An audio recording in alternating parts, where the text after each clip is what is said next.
ఆటోమేటిక్గా వస్తూనే ఉంది.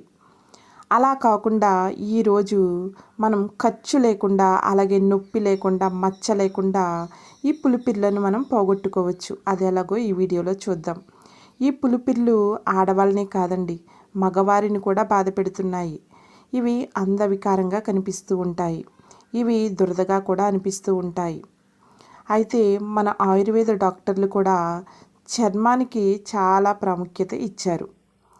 ఇప్పుడు ఇది ఈ యొక్క పులిపిర్లు ఇదొక వైరస్ అండి. ఈ వైరస్ ఏం చేస్తుందంటే చర్మ కణాలను పెరుగుదల చేసి అసాధారణంగా పెంచేస్తుంది. దీనితోటి పులిపిర్లు ఏర్పడతాయి. అయితే ఇక్కడ ఒక ముఖ్యమైన విషయం ఉంది. శతాబ్దాలుగా మన పూర్వీకులు ప్రకృతిలో నిక్షిప్తమైన రహస్యాలను ఐడెంటిఫై చేశారు. వాటి గురించి ఇలాంటి సమస్యలకు సాధారణ, సమర్థవంతమైన